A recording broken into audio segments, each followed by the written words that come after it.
Will come to order.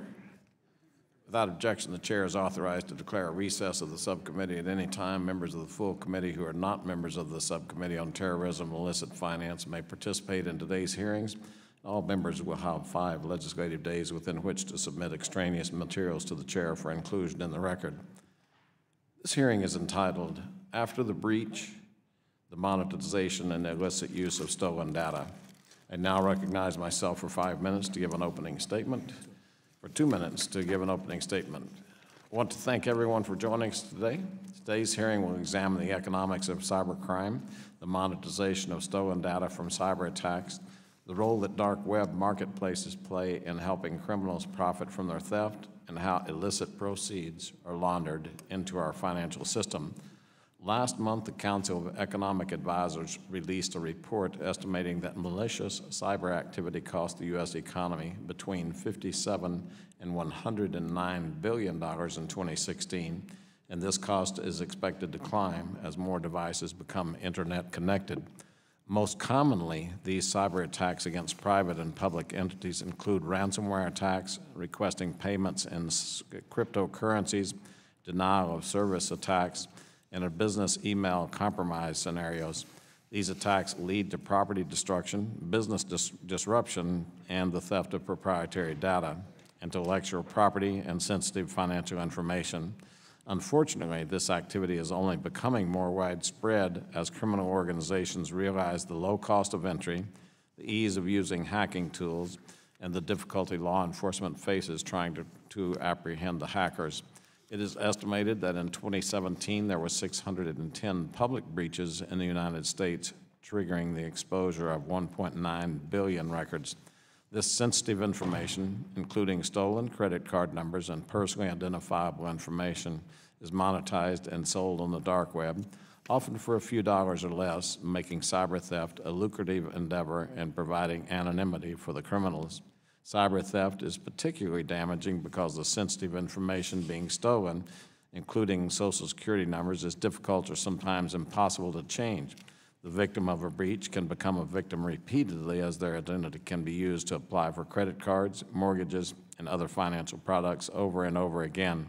In today's hearing, I hope to discuss how we are currently combating cyber attacks that lead to electronic identity theft, credit card, and other types of fraud, including what tools and partnerships are working well in the effort to detect and disrupt criminal actors. I would also appreciate any comments about deficiencies in our system that may impede our ability to predict or stop future breaches. I'd like to thank our witnesses for being here today. Look forward to their expert testimony on these very important issues. The chair recognizes the gentleman from Colorado for 2 minutes for an opening statement. Thank you, Mr. Chair, and thanks to the witnesses for joining us today, and we look forward to your testimony. I doubt there's a person in this room who hasn't been affected, whether they know it or not, by a data breach. In the Equifax breach alone, 147 million Americans were affected and impacted. Every day, hackers steal an additional 780,000 records, and according to the Identity Theft Resource Center, there were a total of 1,579 U.S. data breach incidents in 2017. Criminals have grown more sophisticated, more organized, and so have the markets for purchasing the stolen data.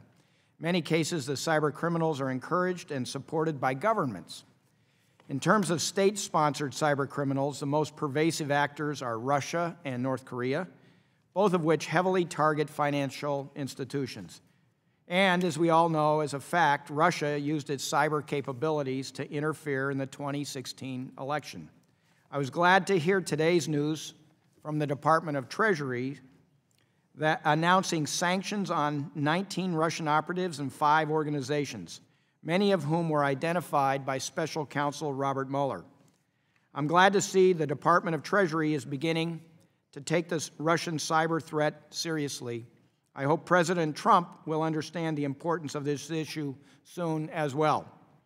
With that, I thank you, Mr. Chairman, for holding this hearing, and I look forward to today's discussion, and I yield back. Gentleman yields back. Chair now recognizes the gentleman from North Carolina, Mr. Pittenger, for 2 minutes. Thank you, Mr. Chairman, and Ranking Member Perlmutter for holding this hearing today. Thank you, each of our distinguished panelists, for lending their expertise to our subcommittee this afternoon. Cybercrimes, whether sponsored by states or not, are one of our nation's biggest and most pressing national security threats. In recent years, we have seen the frequency and size of cybercrimes increase exponentially. The dark net, where online activities and transactions are largely untraceable, and proliferation of cryptocurrencies have made it easier for criminals to monetize their illicit activities. Of particular concern are easily accessible darknet marketplaces where criminals can, with startling ease, sell or buy stolen data and a wide variety of other illicit cyber services. Cybercrimes have wreaked havoc on our businesses and upended the lives of countless Americans. Yet we must recognize that the complex and multi-layered landscape of this threat. We know lone actors and criminal syndicates are behind many of these crimes, but so are hostile states. Notably, for years now, China has used strategic foreign investment through joint ventures to acquire American companies and access their companies' data, intellectual property, and proprietary technologies. Many of China's targeted transactions evade the purview of the outdated Committee on Foreign Investment in the United States, commonly known as CFIUS. This is the chief body tasked with screening foreign investments for national security risk. To remedy this problem and safeguard our intellectual property, data and proprietary technology, I have introduced with Senator Cornyn legislation to modernize CFIUS and strengthen its ability to identify and stop malicious foreign investments. The scope and landscape of illicit cyber activities is rapidly evolving. Cybercrimes are becoming more damaging, more frequent, and more creative, and are impacting more Americans. In many ways, we find ourselves alarmingly vulnerable in large, uncharted waters. It is imperative we address these threats with the utmost seriousness and remain vigilant and proactive in our efforts to combat all forms of nefarious cyber activities. Thank you, Mr. Chairman. I yield back the balance of my time. Gentleman yields back. Today, we welcome the testimony of our panelists. First, we have Ms. Lillian Ablon. Ms. Lillian Ablon is an information scientist at the RAND Corporation. She conducts technical and policy research on topics spanning cybersecurity, emerging technologies, privacy and security in the digital age, computer network operations, among many others. Ms. Ablon's recent research topics include the intersection of commercial technology companies and public policy, black markets for cybercrime tools and stolen data, as well as the white, gray, and black markets for zero-day exploits, social engineering, and open source intelligence, tools and technology for greater cyber situational awareness, and many others. Prior to joining RAND, Ms. Ablon worked with some of the most cutting-edge technologies in cryptography, network exploitation, and vulnerability analysis and mathematics. She has won an Uber Black Badge at the DEF CON 21 Computer Industry Conference and holds a bachelor's degree in mathematics from the University of California, Berkeley, and a master's degree in mathematics from Johns Hopkins University. Mr. Joe Bernick has over 2 decades of experience creating and implementing cybersecurity management programs at global financial institutions.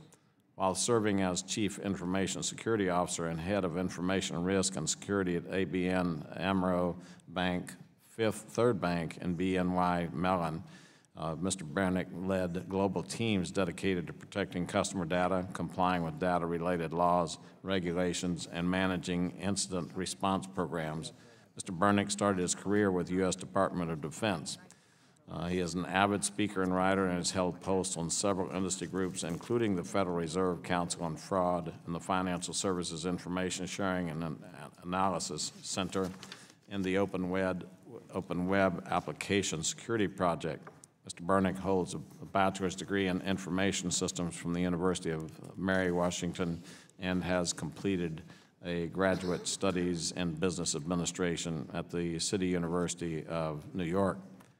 Dr. Nicholas Kristen is an associate research professor at Carnegie Mellon University, jointly appointed in the School of Computer Science and Engineering and Public Policy. He is affiliated with the Institute for Software Research and a core faculty in SciLab, the university-wide Information Security Institute. He also has courtesy appointments in the Information Networking Institute and the Department of Electrical and Computer Engineering. He was a researcher in the School of Information at the University of California, Berkeley, prior to joining Carnegie Mellon in 2005. His research interests are in computer and information system security.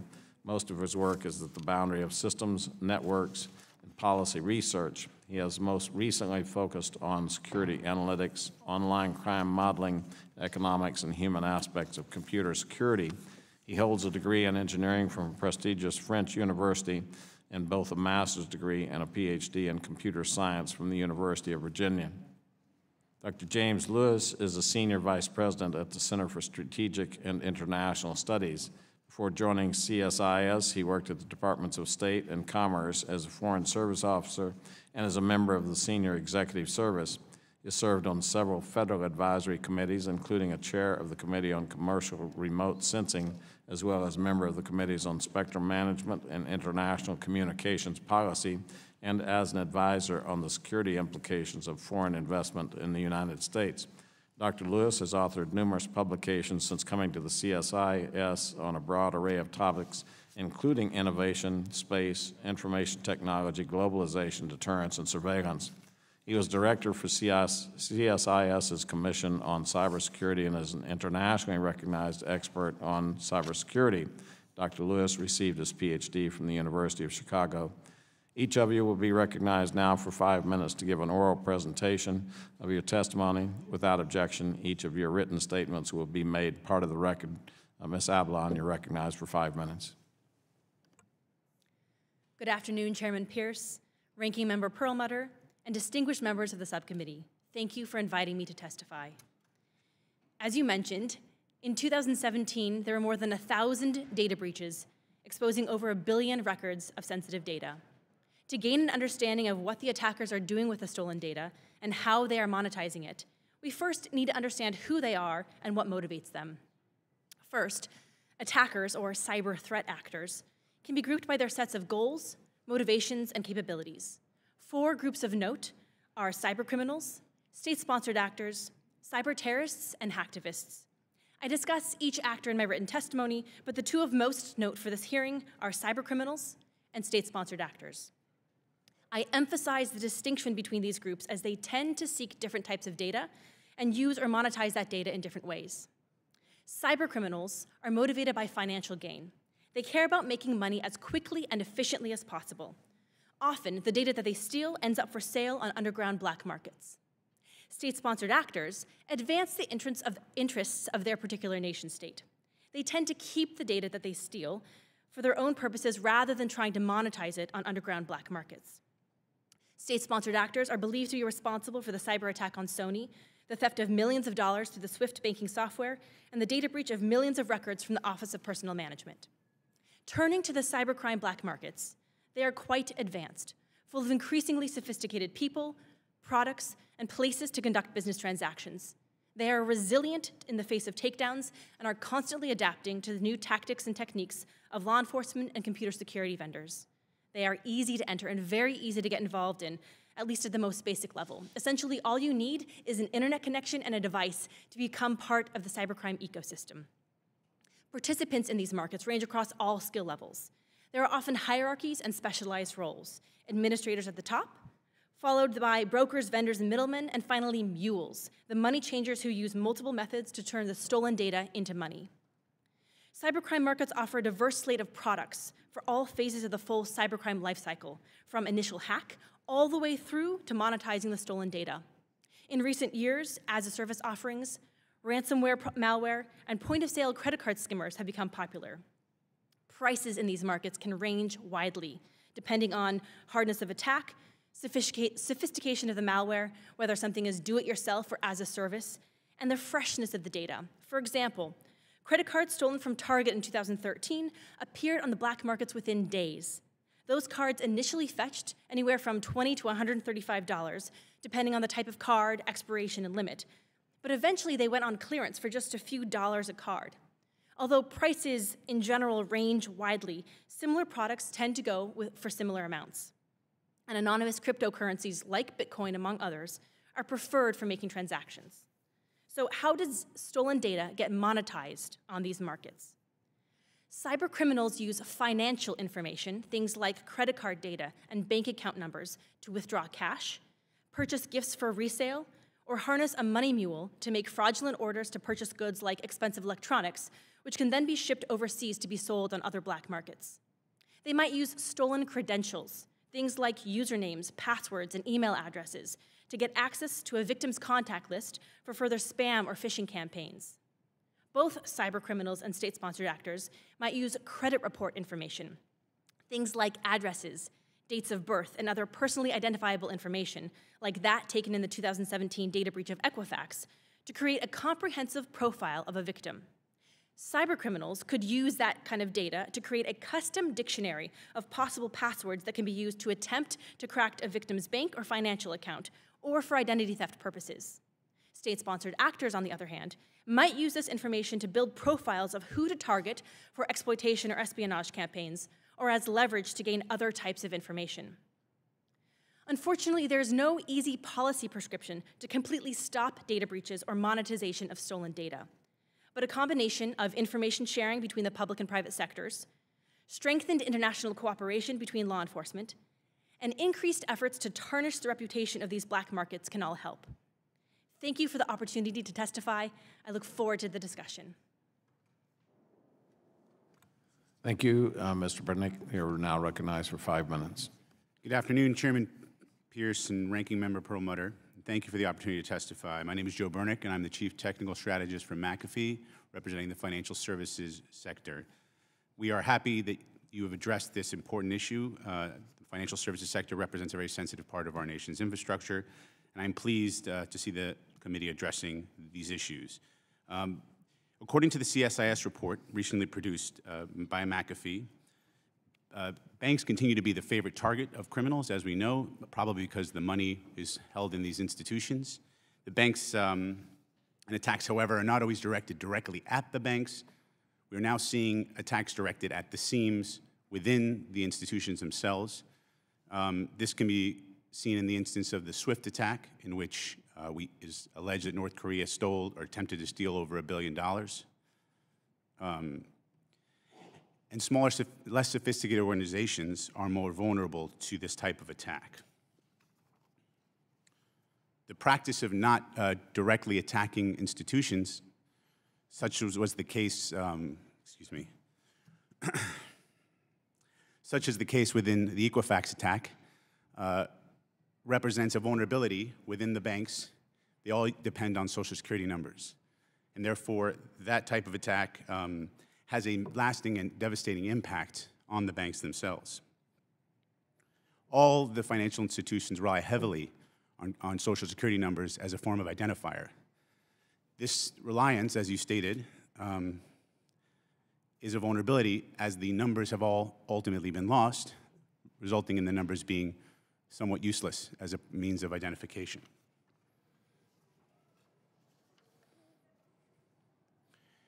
The methods used are exceedingly commoditized. Malware and phishing attacks are used across the sector, and although new attacks such as artificial intelligence and machine learning are available, we have not seen them used because thus far the commoditized nature of the attacks doesn't require their usage. So therefore, the simple attacks continue to be the main methods being exploited and used. One method of attack that is of extreme importance and urgency right now is the use of social media attacks. Social media, the anonymous nature of social media allows for criminals and nation states to use it to manipulate markets. I believe, and we believe, that this type of attack using social media will continue to be prevalent and will continue to be devastating against financial markets, given that you can set up an identification without any kind of verification or authentication requirements. As far as the stolen data goes and the question that the committee had raised, as the previous speaker said, the information is sold on the dark web for profit by criminals. This information can be easily accessed. The information can be bought for varying prices. We've seen everything from credit card details sold for $50, Amazon account sold for $9, passports sold for $62, and the prices vary depending on the markets and the freshness of the data. However, the concern that we have really more so than the data that's being sold today is the data that we have not seen sold as of yet, meaning the Equifax data, which I know everyone's interested in, has not been widely made available in any markets. It is therefore assumed that this data is being collected for other purposes, potentially for nation-state level attacks. So that obviously, the unknown nature of that type of attack makes it all the more concerning. And we're waiting to see what sort of attacks will come from that sort of data that was stolen. Large institutions have been preparing for cyber war or cyber attacks for a long time. So we've seen the sharing of information amongst the banks with the Department of Homeland Security and scenarios being played out, simulating cyber attack. This has been happening for a number of years. However, since we haven't had one of these events, these large events occur yet, we are not sure whether we are actually prepared for such an event when it does occur. As far as policy recommendations go, we offer the recommendations, obviously, to address the Social Security issue and replace the Social Security number with a better identifier, promote cybersecurity interoperability, pass national breach legislation, and enhance information sharing such that all organizations can benefit from the intelligence and information that is made available to currently some of the largest organizations. Thank you. Mr. Kristen, you're recognized for 5 minutes. Thank you, Mr. Chairman. Chairman Pierce, Ranking Member Perlmutter, members of the subcommittee, thank you for hosting this important hearing today and for giving me the opportunity to testify. My name is Nicholas Christine. I'm an associate research professor at Carnegie Mellon University, jointly appointed in the School of Computer Science and in the Department of Engineering and Public Policy. My research focuses on computer security. For the past decade, I have been studying online crime. In particular, my research group and I have conducted a series of measurement studies on dark web marketplaces. We attempt to better understand the potential economic impact of these markets, including their role as retail channels for stolen data. This is the topic at hand today.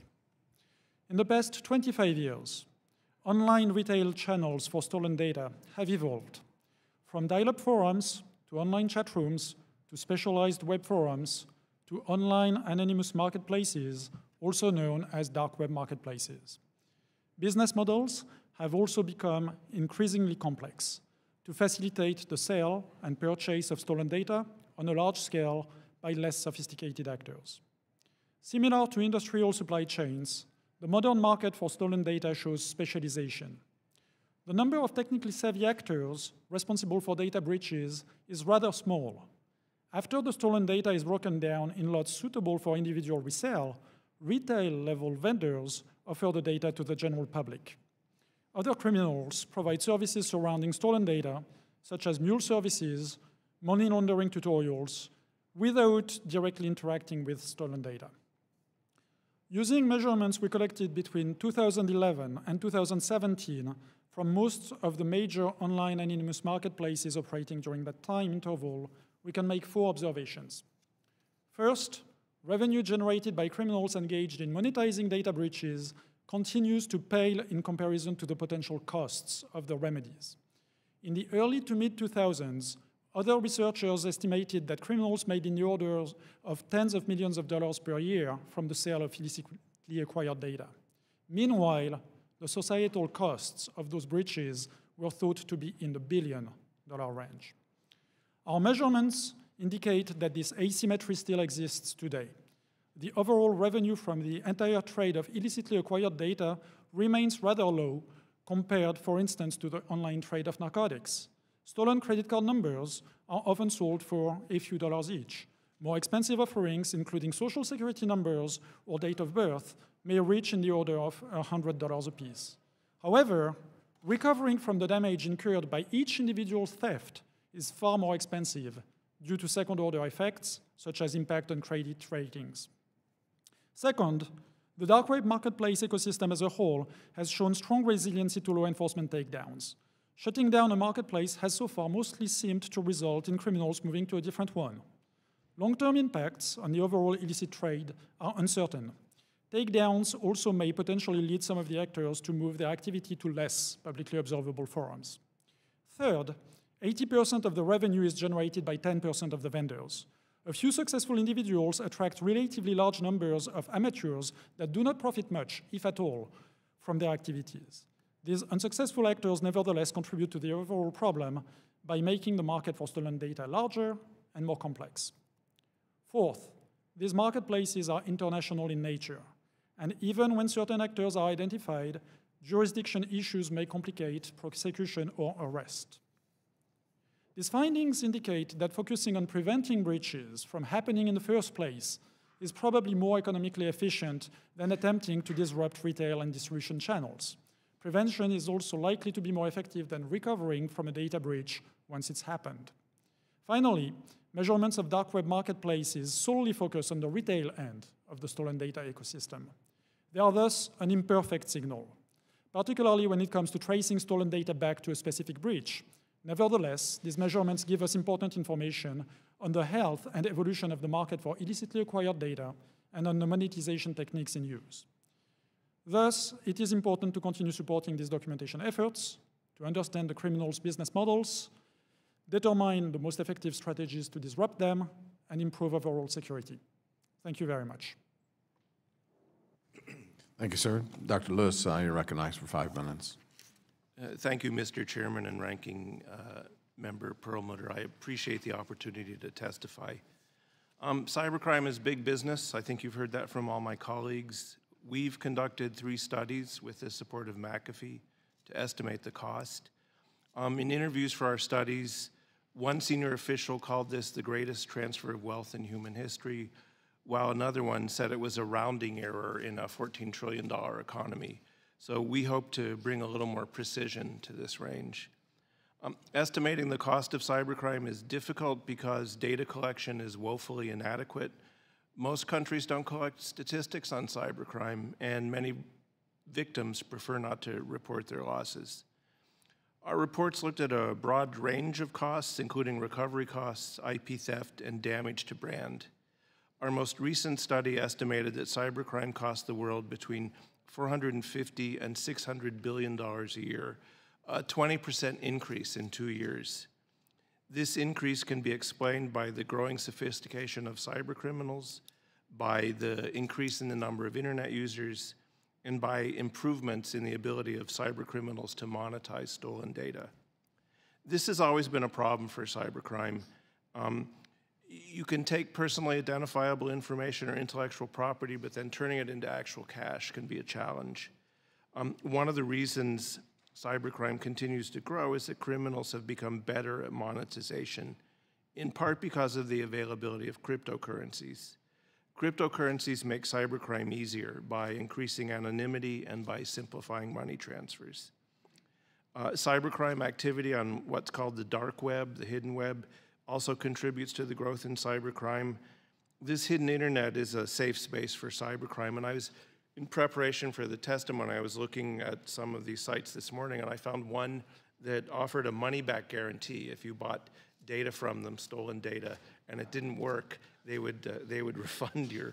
So it's a very sophisticated market. Another reason for the growth of cybercrime, as you heard, is state-sponsored cybercrime. Russia is a haven for the most advanced cyber criminal groups in the world. The Kremlin sees Russian cyber criminals as a strategic asset. The other state that extensively supports cybercrime is North Korea. It uses hacking by its principal intelligence agency, the Reconnaissance General Bureau, to generate hard currency for the regime.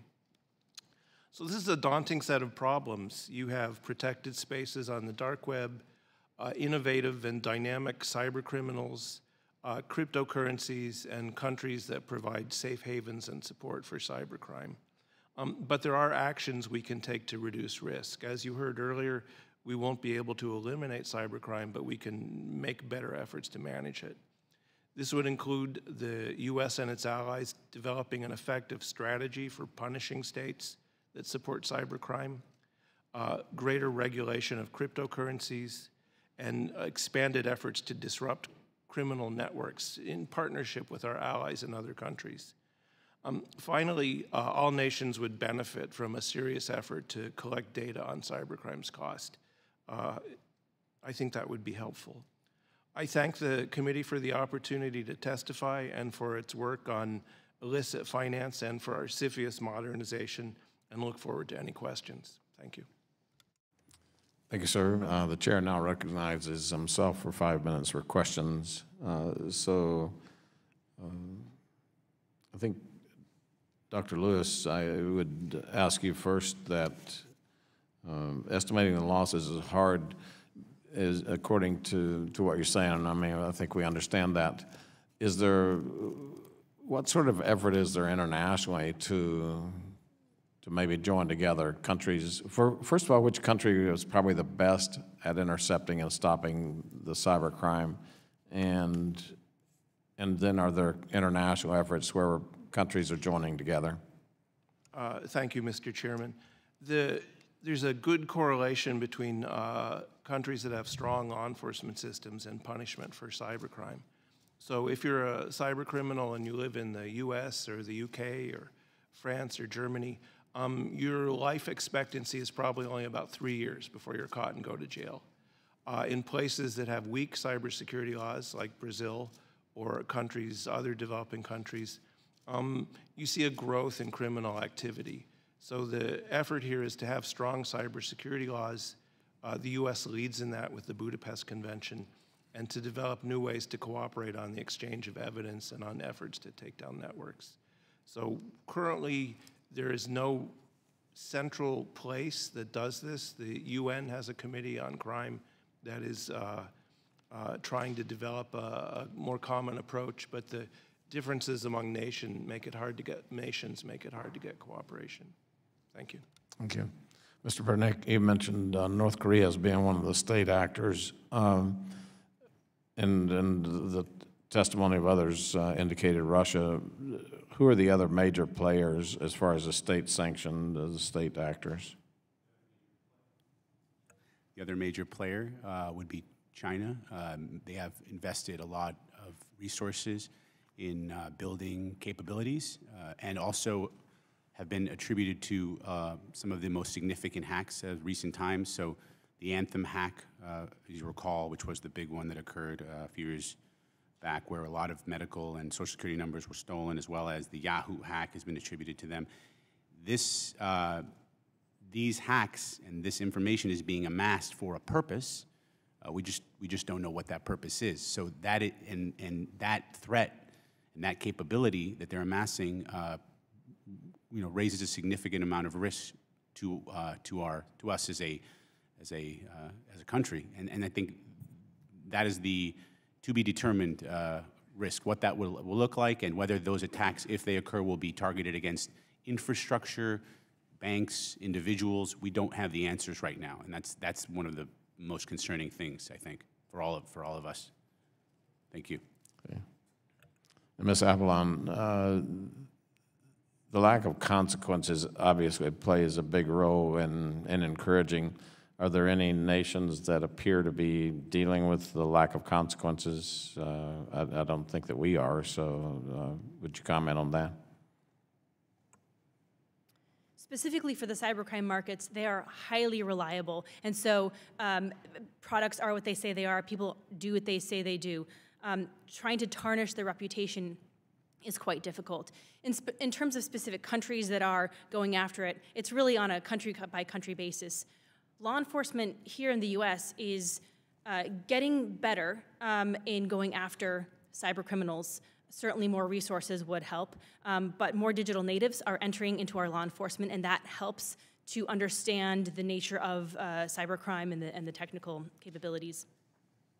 And also suspects in the last few years are going more after big companies rather than specific individuals, and that allows cybercrime to bubble up and be more seen and giving more opportunities for U.S. law enforcement to go after them.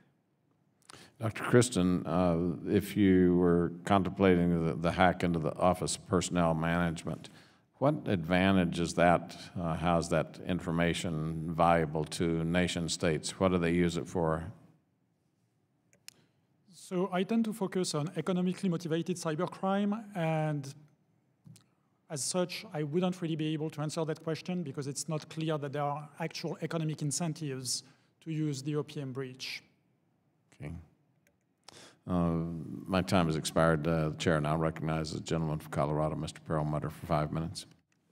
Thanks, Mr. Chair. And this is all very interesting, and for me, you know, just some very basic questions. So, Ms. Sablon, if you were a bad guy out there, and Dr. Lewis talked about going to the internet today and just kind of skimming some stuff. So how does somebody find out about the dark web and, you know, if they want to go purchase some information? Just give us a little primer on that.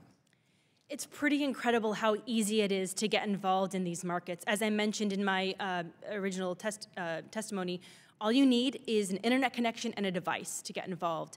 I've seen certainly much of the markets are in the dark web, things where you need special tools or special services to access things like Tor, the onion router. But there's plenty that can be found on the surface web, things that you can Google for. For example, I've seen Google guides on how to use a particular exploit kit. I've watched YouTube videos on where to find and buy stolen credit card data. So this kind of stuff is easily accessible and within a few fingertips of... Could I get on there and query, where does Steve Pierce live? I mean, you know, or give me credit card information about Steve Pierce. Just me, Ed Perlmutter, I go on, I want to know something, I want to dig up something on him. So in terms of just getting general fungible data, so things that are reusable, you can certainly find that in mass quantities, random social security numbers. To find a particular targeted person, that would require a little more work. Now, as I mentioned, as the service offerings are increasing, so you can hire someone to try to find that particular data, or with enough information, try to go after a particular email account and guess the password of, you know, whoever you're trying to target for in order to get their information. Okay, thank you. Mr. Bernick, you kind of ticked through some major hacks. I seem to be, so yes, I have Anthem. You forgot JP Morgan, Equifax, Target, Department of Personnel, and you forgot the DNC, okay? So you didn't want to speculate as to, I mean, who wants this information? What do you think they can do with it? They could get a credit card information and maybe steal something. Right. Let's go bigger. Let's go, one, who are the big purchasers? Is Russia, is North Korea? And what would they do with this stuff? So, you know, we've done a lot of studies with Dr. Lewis on this and trying to analyze that very question. The reality is that we are at we're in some state of cyber war with these nations now. It's a Cold War, if you will. It's not. We're not. You know, it's not full-fledged. We are gathering reconnaissance. They are gathering reconnaissance information. They are gathering this information to use it potentially to understand how corporations operate, individuals of interest. They may be able to use this as leverage by having information about an individual, their medical conditions. I mean, there's a lot of power in having information as... So these states could be both the hackers and the buyers of information. In some senses, they are they could be the buyers, the aggregators of the information. They are the perpetrators in some cases of the attacks themselves. So although we are not certain in many cases, because attribution, the anonymous nature of the internet makes attribution very difficult, as has been stated. So we cannot 100% guarantee that these are the attackers, but all indicators point to them, to China, North Korea, in some cases Russia. They are gathering this information for to launch attacks against our populace, potentially, to influence, to direct individuals to do things on at their behest, on their behalf. So I think that is what we're going to see more of in the future. We haven't seen it yet. Dr. Lewis, you mentioned the cryptocurrencies and the camouflage or the obscurity of these things. Can you expand on that just a little bit? Sure. The way that you can acquire these currencies can make it difficult to trace back who's actually buying them. And so a good trick would be to steal your credit card, buy the cryptocurrency online using your credit card, and then it's can be anonymous as to who is actually acquiring it after that. And you can, just as you've done with money laundering, you can go through a number of steps to obscure the trail. One of the interesting things is we all know about Bitcoin, Bitcoin isn't anonymous enough for cyber criminals, so they're developing a range of new cryptocurrencies that are even harder to track. So this is a gift to money laundering. Okay, thank you all for your testimony. And if the gentleman's going to really search my data, you probably ought to do it quick because it's it's about to be emptied anyway. So he'll move fast. The chair would now recognize Mr. Pittenger for 5 minutes. Thank you. Dr. Lewis, I do appreciate you mentioning CFIUS in your written testimony. As I previously noted, Senator Cornyn and I have introduced legislation to reform and modernize the CFIUS process. Could you please elaborate on how the Chinese are using joint ventures to steal our critical technologies and know-how? Yes, thank you, Mr. Chairman. And I should congratulate you. Didn't you have a journal op-ed? Yes, sir. Good op-ed. Thank you. Let me touch on two cases that are recent that we know about that illustrate this and answer some of the questions that came up earlier. Just last week, or just this week, we saw the President block Broadcom from acquiring Qualcomm. And a few months ago, we saw CFIUS block the Chinese financial company's efforts to acquire an American company. And we can think about Chinese behavior as really an intelligence activity. It's an effort to acquire data. If you look at what the Chinese are doing, they are investing in artificial intelligence, in big data analytics, in quantum computing and quantum communications, and they may actually be ahead of us there. And they're building a global communications network using their telecom companies, which have close links to the States. So China's building an intelligence capability. One of the things they need to do is populate that with data, right? And so acquiring US companies that would ease that acquisition of data.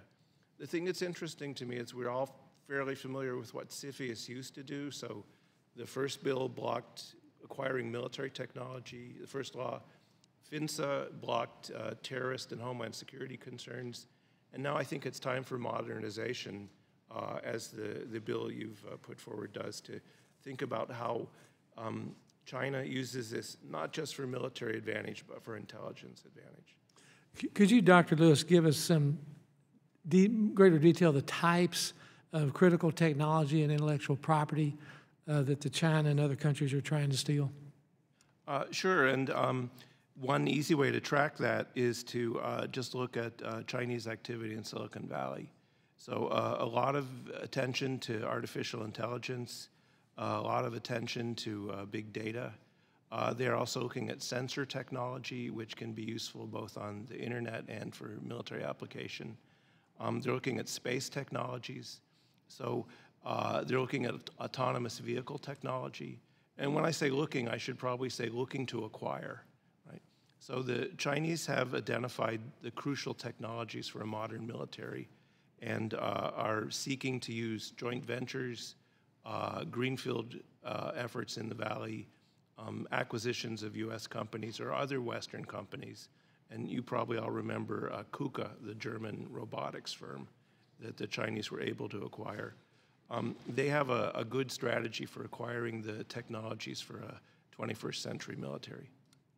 Thank you. If you could just elaborate some more on how this threatens our U.S. businesses and our national security. Sure.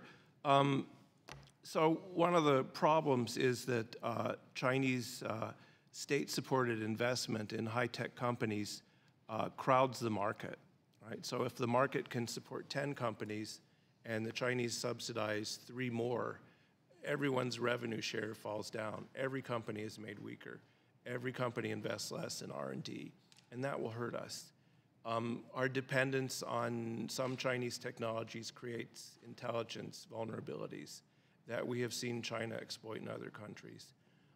China's efforts to modernize its military have gone into high gear, and when you look at anti-satellite efforts, precision-guided munitions, hypersonic strike, cyber attack, they have found that China itself has become very strong as an innovator, but they still gain advantage from borrowing other people's technology. And I think those are the areas I'd look at.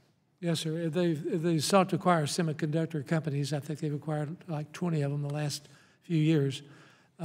What impact do you believe that this has already had, and how critical and what kind of crisis are we in right now to do something about reforming CFIUS?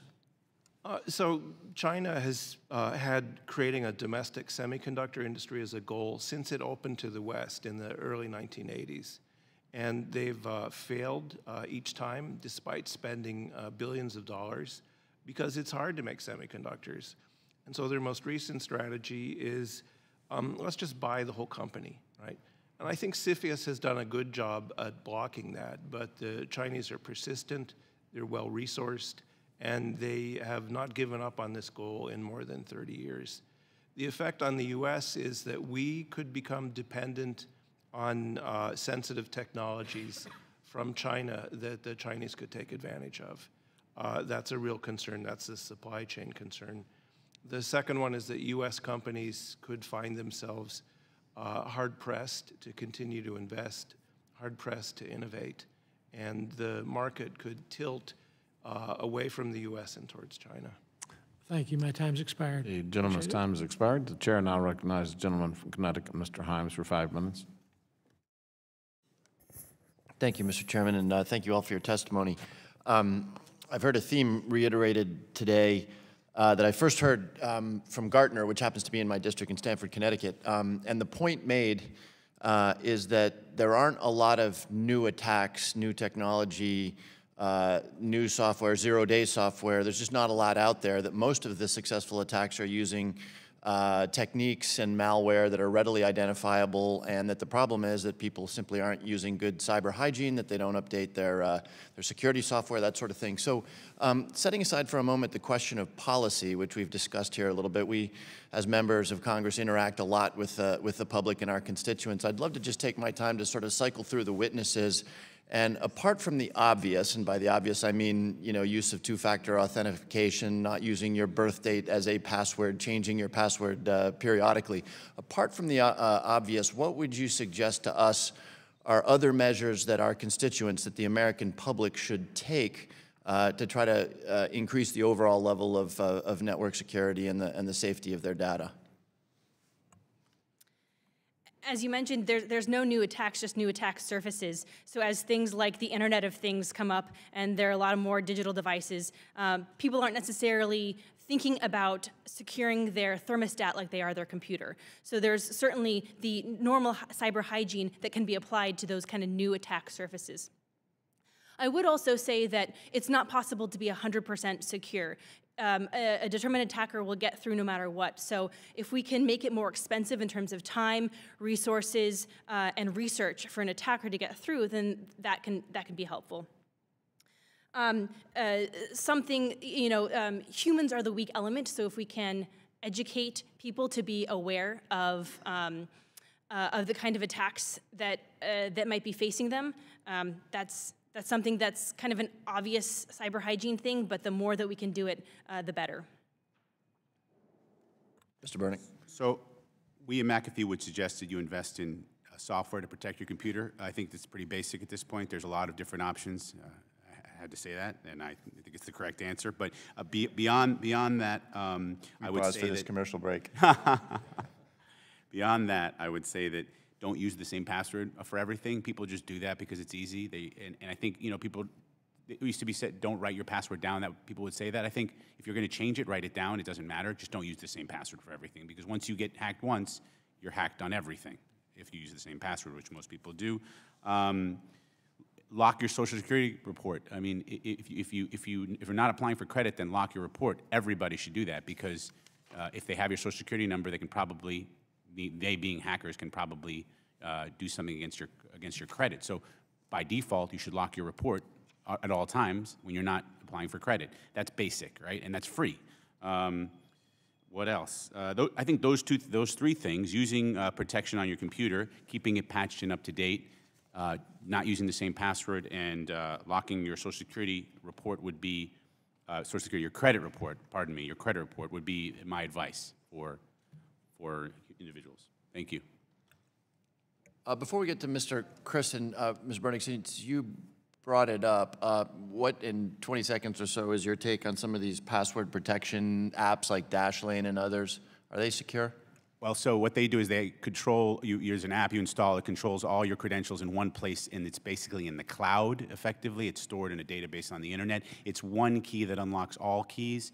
I personally think they're useful because they let you change and create random credentials, which is more effective than what most people do, which is use one series and then just change the last couple of numbers, or where they don't have to change it, use the same password for everything. So I would say that they are useful tools if used correctly. If you use a weak password or a weak credential and you use that credential as the key, then you're basically creating a disaster for yourself. So used the wrong way, they could be very disastrous. Great, thank you. And very briefly, Dr. Chris and Dr. Lewis, anything to add?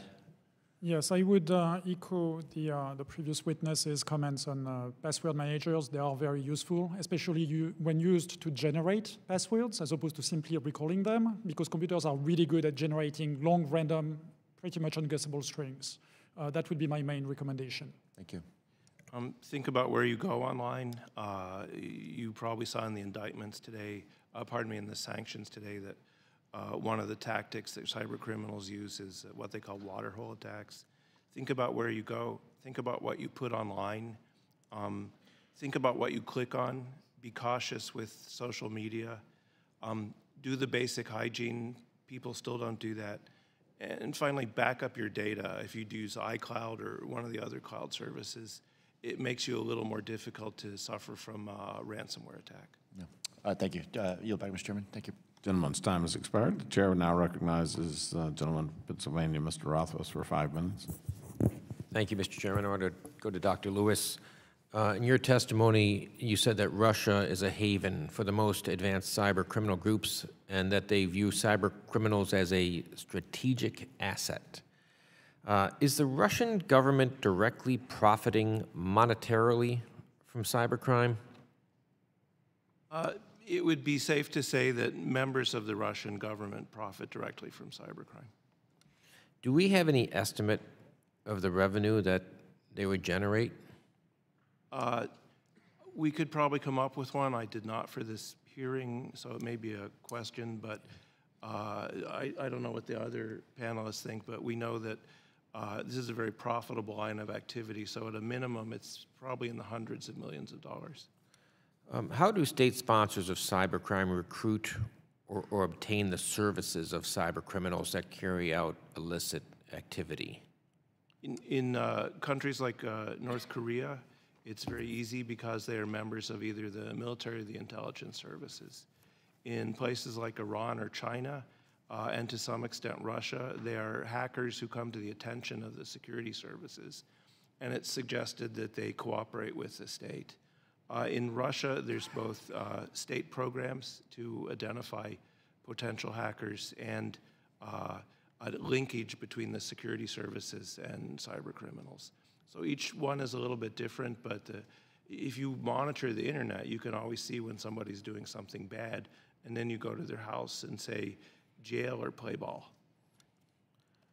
Mr. Bernick, in your testimony, you discussed how ransomware is the fastest growing form of cybercrime. Can you discuss the various reasons why ransomware is becoming a more popular tool used by cybercriminals? Certainly. It's a very commoditized tool. The ransomware can be purchased on the dark web through exchanges. It's commercial-grade software, so it's very effective. As Dr. Lewis mentioned, there's situations where you can get a money-back guarantee on that ransomware. So you can pay for it, and you can pay with cryptocurrency. So it leverages all the best and worst parts of the technology available to the criminals, and that's why it's effective. And the punishment for not paying is you don't get your data back. So the damage is you may be out of business, and you may have lost all your personal information, depending on whether you're a company or an individual. And this is the reason why ransomware is so fast growing and so effective. Which type of cyber attack methods are companies and governments currently most and least equipped to prevent? That's a good question.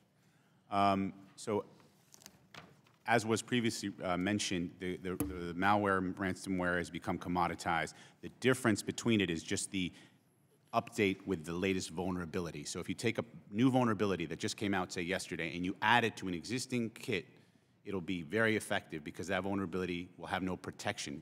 It's often referred to as a 0-day because there's no protection for it the first day. So that is the most dangerous scenario for any organization where they have a missing configuration or patch issue, as was the case in Equifax. So as we move the window from the availability of a vulnerability to its inclusion in a kit, the danger is greater because no one, fewer companies will have the protection, if at all.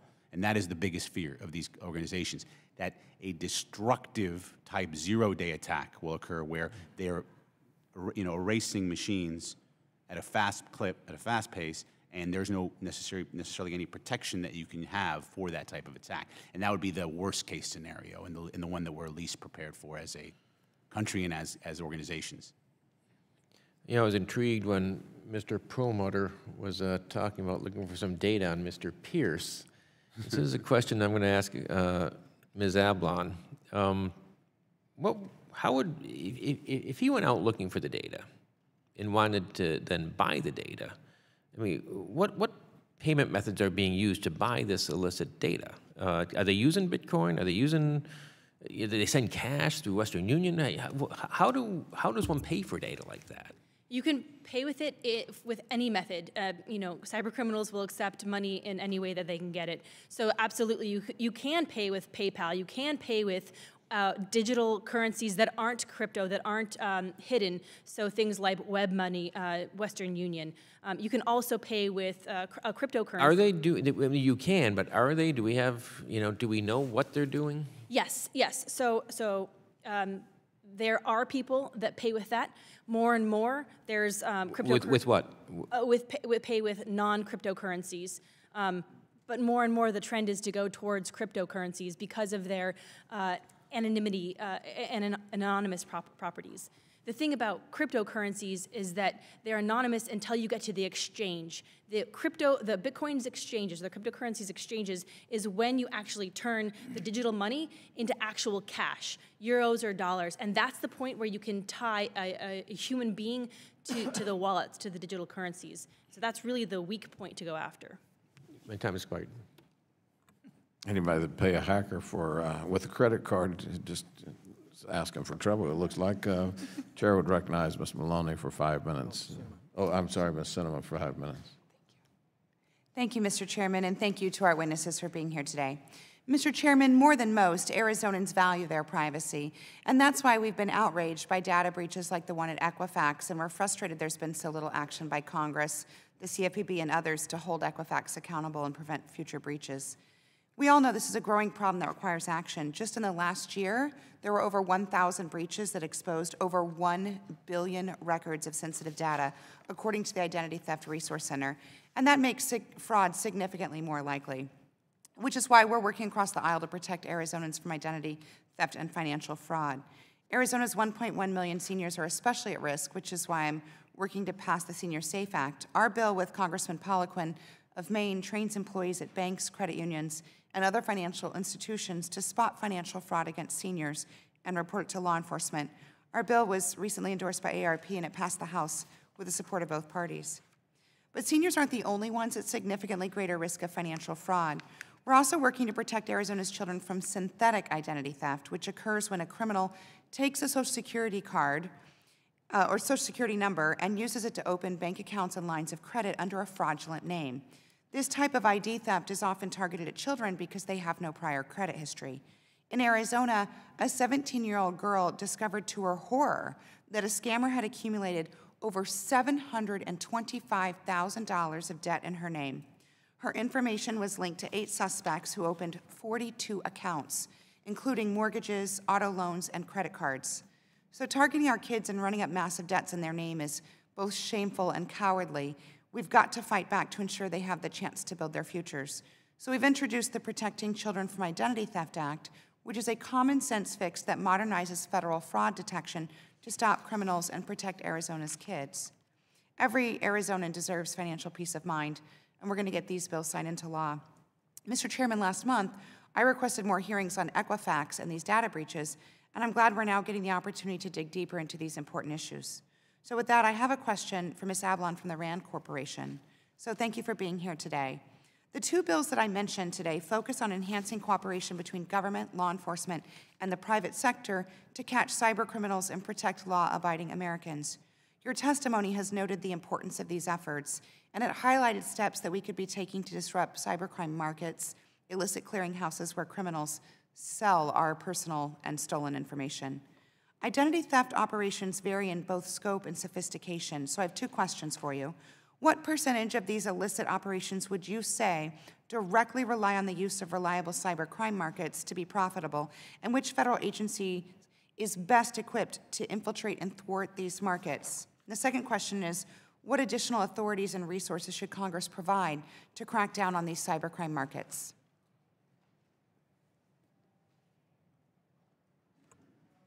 I can't give a specific number of the percentage of identity theft victims or identity theft directly related to the cybercrime markets. However, I would posit that it's quite high given the accessibility, the availability, and the reliability of the markets.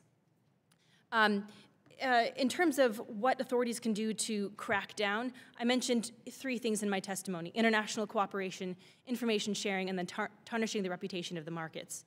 With international cooperation, this is an effective strategy, especially as I mentioned before, these Bitcoin exchanges are the weak point in identifying who the attackers are, who the cybercriminals are. More and more, these Bitcoin exchanges are hosted overseas. So having good international relations with other countries can help law enforcement in the US work with law enforcement overseas and try to get to the actual people to detect, attribute, and then interdict the cybercriminals. In terms of information sharing is something that gets talked about a lot. As one of my RAND colleagues has mentioned, information sharing is not a cybersecurity panacea. It won't solve all problems. However, it can be very helpful. Information sharing between law enforcement and banks can be useful, as well as small businesses, to let them know what they should be doing, what they should be looking for, what bad or odd behavior looks like in order to then notify law enforcement. Also, sharing information with consumers about who are the victims of data breaches, of what they should be looking for as well, can be useful for them to call their credit cards and credit card companies, or call places like Equifax or other places that might have their identity information to shut those down so that the cybercriminals can't monetize those or can't take advantage of those. Thank you, Mr. Chairman. My time's expired. Gentlelady's time has expired. The chair now recognizes the gentleman who's been selected as a preseason All-Star from Texas, Mr. Williams. Thank you for that introduction, Mr. Chairman. In 2017, more than 1.9 billion records were exposed to public cyber breaches. As of this year, we only have halfway into March. Cyber breaches have already exposed nearly 20 million records across the nation. Important cyber information, including intellectual property and personal information, continues to be the target. What is alarming to me is that terrorists and state-sponsored regimes like North Korea or China are often behind these attacks, as we talked about.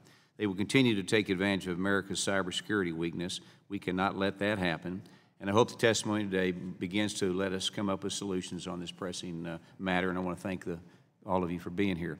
First question, real quick, Ms. Albin, is what advice would you have for everyday citizens to do if they become victims of stolen data, ransomware, or other crimes?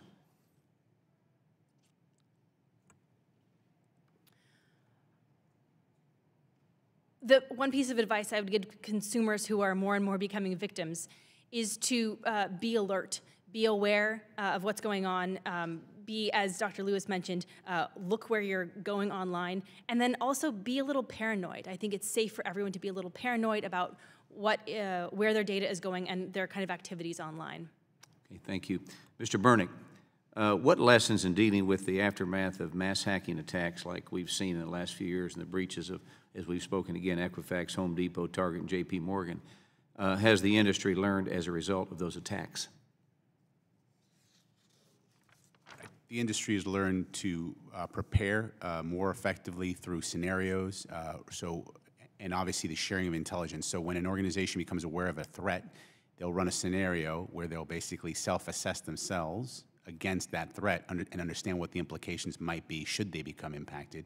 Another thing they've done is prepare for the outcomes, or these are corporations now, to prepare for the outcomes of those attacks, meaning preparing for destructive type malware that erases systems, creating backups, offline backups that are separated from their online backups. So they're really gearing up for what they feel will be potentially inevitable scenarios that will play out for them. And that's something they learned. Good. Dr. Lewis, you mentioned in your testimony that monetization is easiest for criminals when they can transfer funds directly from the victim to a bank account. Are there particular jurisdictions that that are especially vulnerable to hosting criminal accounts like these? Yes, thank you. The interesting part for me here is that, and this will fall certainly within the interests of the committee, is that it very closely parallels money laundering. So when you think about Malta, Cyprus, some of the other countries where you would want to do money laundering, Eastern European banks have in the past been a good target. Usually there's multiple hops, so it goes from your bank account to another one, and then to a third one, and then maybe to one of these money laundering centers. Now it may just disappear in the void because at some point, as Ms. Ablon has said, oh, I'm sorry, it looks like money laundering. It tracks very closely with how money laundering is carrying out. And as cryptocurrencies are changing that a little bit by making it easier to hide the tracks of where it goes. But if you know how money laundering works, and of course the members of this committee do, that's a very similar pattern. Okay, thank you. Dr. Christian, you mentioned the sale of services surrounding data breaches like data verification and money laundering. Could you discuss these services and steps we might be able to take to prevent those services? Yes, thank you. So for instance, an example of service is what's called money mules. And at a very high level, very simply, the way they work is that somebody is being recruited online for a work from home type of opportunity. And the way it works is that this person is instructed to transfer monies from a stolen account. They don't know it's stolen, they're just being given a number, into an overseas account or into their own account before transferring it to an overseas account. So that's one of the avenues that is being used for money laundering. Very similar to what drug dealers are using for the transport of drugs. To address this kind of problem, I think that what Dr. Lewis was mentioning earlier in terms of putting some pressure on certain financial institutions is probably the best avenue. Thank you. Okay, thank you. And I yield the remainder of my time back. Thank you, Mr. Chairman. Gentleman's time has expired. The chair would now recognize the gentlelady from New York, Ms. Maloney, for 5 minutes. Thank you, Mr. Chairman and Mr. Ranking Member and all the panelists. It's really been very insightful and actually very disturbing. Unfortunately, we've seen that hacking has become much more lucrative because of cyber criminals and the cryptocurrencies like Bitcoin. And I have this report that I want to put in the record and share with my colleagues on sex, drugs, Bitcoin, how much illegal activity is financed through cryptocurrencies. And this report points out they believe 72 billion of illegal activity is taking place on Bitcoin. And without objection. And my question for all the panelists is, would cracking down on these cryptocurrencies reduce the incentive for cyber criminals to steal data from companies and governments? And this report also says that roughly 25% of Bitcoin users were using, and half their activity was illegal activity. It's disturbing to see ads to buy women on the internet through Bitcoin and drugs and other illegal activities. So I'd like to ask Mr. Nicholas Christian your response to that question. Thank you. I think that cryptocurrencies are just a means of payment. And let's assume that tomorrow cryptocurrencies become completely illegal. I doubt that it would actually stop the criminals in their tracks, because cryptocurrencies are a relatively recent phenomenon.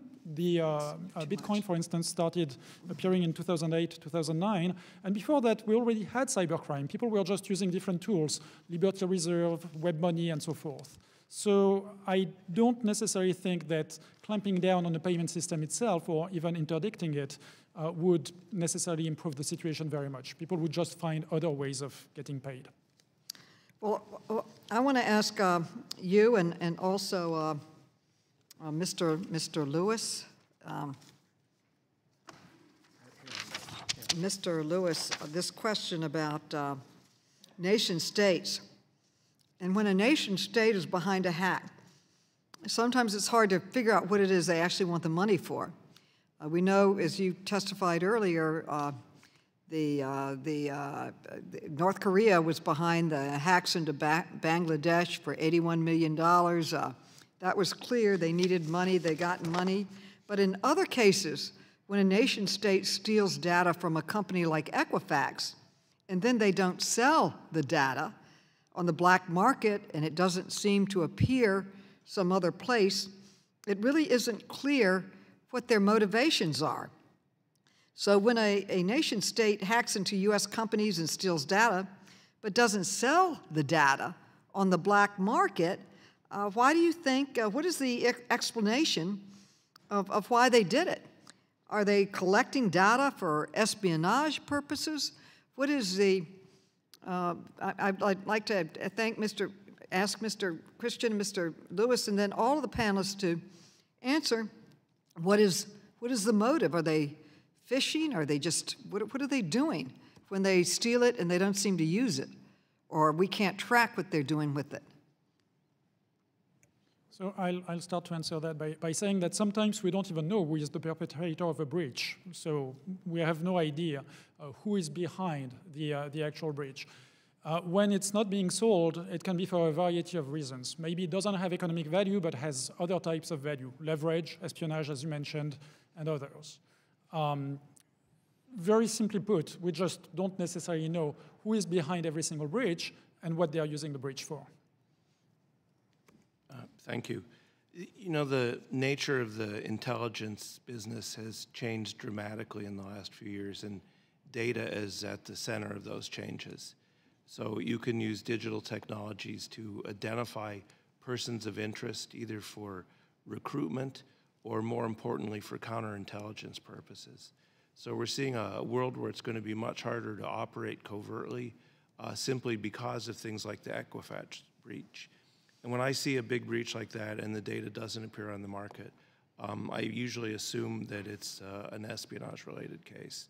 It's a, pardon me, a what? Espionage-related case. An espionage-related case. Any other comments? I would add that aggregating this data can be very valuable for state-sponsored actors. For example, some people believe that the state's same country carried out the attacks on OPM, Anthem, and United Airlines. And so combining all that information would get some of the most sensitive personal and health information, as well as information about where people travel, to build a comprehensive profile of who to target, who to leverage, how to leverage for future information or for exploitation and espionage purposes. Well, when you see all this theft taking place, Mr. Lewis or Dr. Lewis and Mr. Christian and others, of all the cyber crime affecting the U.S., which percentage tends to be committed by state actors versus criminal actors versus terrorist organizations or other activities? Who do you see doing this? Starting with you, I guess, Dr. Lewis, and just going down the line. Sure. There have been some classified studies on this question. In the past, China was the leader by far of espionage, largely aimed at stealing intellectual property. Russia was number 2, focused on financial crime. That's changed a bit in the last few years. The Russians are, for some reason, much noisier. If I could get the panelists to tighten the answers up. Sure. Yeah. The Russians have changed, and focus now as much, they still focus on financial crime, but they also look at coercion, as we know. And the Chinese have become much quieter. Iran and North Korea are also actors, but okay, when you say the Russians want coercion, what does that mean? Time has expired. I mean, what are they trying? Who are they trying to coerce? I mean, I've been hacked twice by the Russians. That's why I'm curious. You've probably all been hacked by the Russians, but Russian military doctrine changed in 2010 to emphasize psychological warfare and online political activities, and so we've seen them implement that doctrine across all NATO countries. The gentlelady's time has expired. The chair would now recognize the gentleman from Ohio, Mr. Davidson, for 5 minutes. Thank you, Chairman. I really appreciate these witnesses, and I thank the committee for doing the work to have a hearing on this topic. I think it's vital that we get after this. It's critical, really, first for the American people. The American people are sick of the vulnerability and the helplessness that comes with knowing something like the Russians have probably already hacked all of you. What a shocking statement to go public with that, but it's not something that truly will be shocking, because not only have the Russians probably hacked us, the Chinese have probably hacked us, and frankly, many of the companies that we buy from or share our data with are actively hacking us in the sense that they know far more than the average consumer knows. Frankly, your car has probably hacked a lot of things about you, including your weight if you've got a newer car. And it'll tell where you've been, how long you've been there, and then you aggregate the data, and they might be able to speculate about what you bought when you went in the convenience store. So all this is really changing the landscape in the economy. But because of that, there's some real national security concerns. And frankly, when we talk about all the ways that the data can be used, I'm curious about all the data that's collected. And I think it's vital that in law, that this Congress establishes that in every case, it is your data. The individual has a property right in their own data, in every platform, every way, and they should be choosing how their data is used. Certainly they can give consent, perhaps they can give consent for compensation, but they should always be given the opt-in, in my opinion. But in the case of the data that is collected and it's swept up, I'm just curious, Mr. Lewis, your assessment of what's more valuable or easier to obtain or maybe bigger, is personally identifiable information or intellectual property? Thank you. They're both easy to acquire, but probably the bulk of the data we've seen taken, at least in numbers, if not in value, is personally identifiable information. Thank you for that. Mr. Bernick, your company has built its reputation on protecting some of this data. Lots of folks use your service or one similar to it. And I'm just curious what sort of risk controls are effective at protecting personally identifiable information? The types of controls that organizations can implement to protect information is things like encryption, encrypting the data both in transit and at rest, so when it's being transmitted as well as when it's being stored, and making sure that high levels of authentication are used when information is accessed, so that it's not so simple to get access to the information at rest, meaning you should use more than just username and password. And I think historically that's all the security we've really had in a lot of cases. Thus, we've had a lot of compromised information.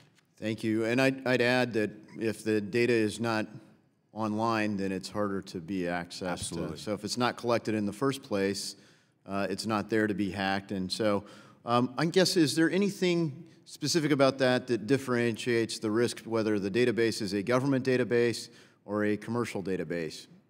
In terms of the view that I would take on that is organizations should only be permitted to sort of save this information where they've implemented certain controls.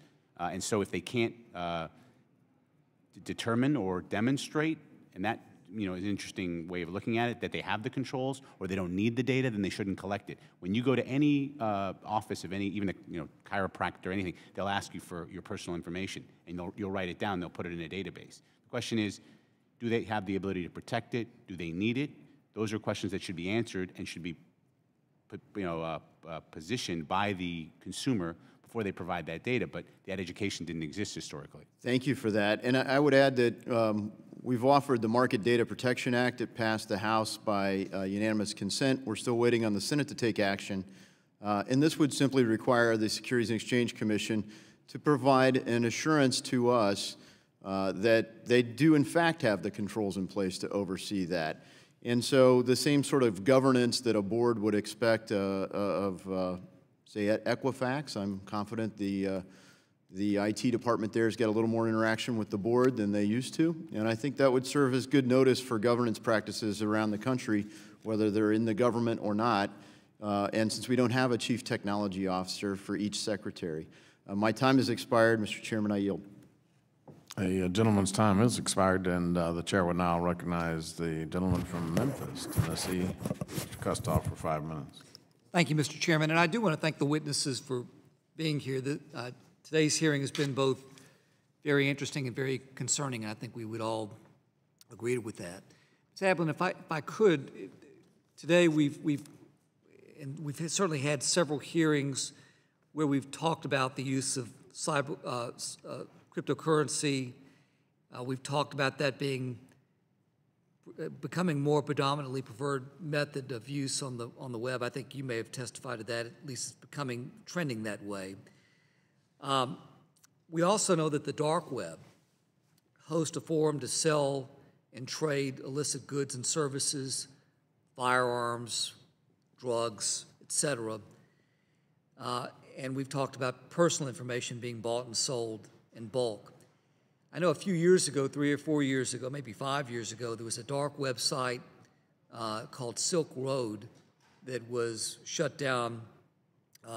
Law enforcement worked very hard to shut that down, but we have other dark websites that have emerged in its place.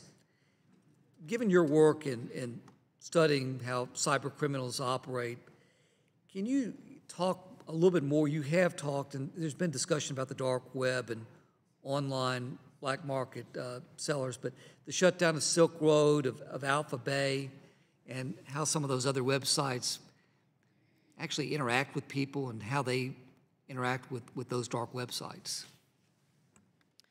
Sure, you mentioned some great examples of law enforcement taking down black market websites. These markets, you can think of them like an Amazon or an eBay, where you point and click and you put a thing that you want to buy in your shopping cart, and then you pay with money that you might have in your wallet. So it's easy to do. We're all really familiar with kind of doing e-commerce on the surface web, similarly as how you can do e-commerce or purchase things on the dark web. I would offer that you noted some notable takedowns, but taking down some of these big sites like Silk Road, Alpha Bay, Hamta are good, but that just leaves market share for other websites, for other marketplaces to come in. So law enforcement's efforts are like trying to drain the ocean with a cup. Every time they take out a marketplace, there's market share available and plenty of cyber criminals and nefarious actors to jump in to take that. Can you also, you went through the different categories of bad actors. You talked about one of the categories was cyber terrorist.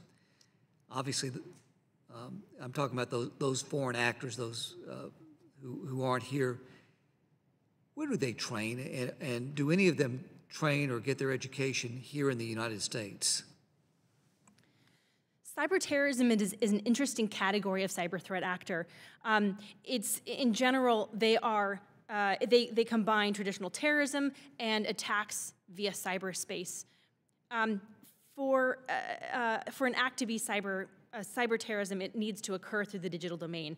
At this point of time, people who are cyber terrorists or acts of cyber terrorism are more akin to hacktivism, people in the groups like Anonymous. Now, that's not to say, a question that you might think is, well, are terrorists involved with the internet, or are they involved with cyber in some way?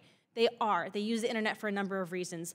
To information gathering, like learning how to build bombs, recruiting, meeting, and connecting with like-minded individuals, spreading propaganda, or collecting money or other efforts in the sense of they might be cyber criminals online, but terrorists in the in the physical world.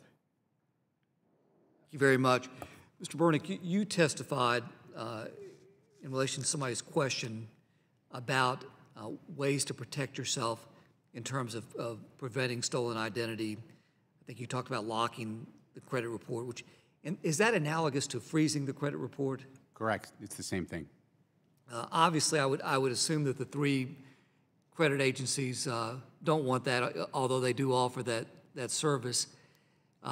That could be onerous on people who are trying to obviously take out loans, mortgage, refinance, et cetera. Is there any other middle ground, or is that in fact the most secure way to protect one's identity? So in my experience, that is the easiest way. Today you can unlock it immediately on the websites by pushing a button. They've all made that, all the agencies have made that feature available.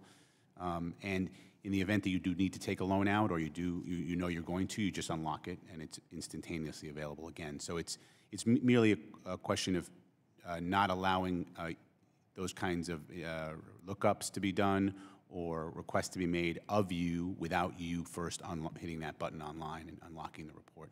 The gentleman's time has expired. Thank you. Thank you, Mr. Chairman. Members are advised that there is a vote in progress, a little over 6 minutes left in the vote.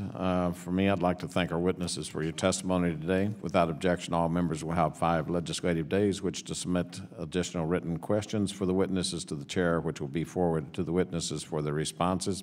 I ask our witnesses to please respond as promptly as they're able. This hearing is adjourned.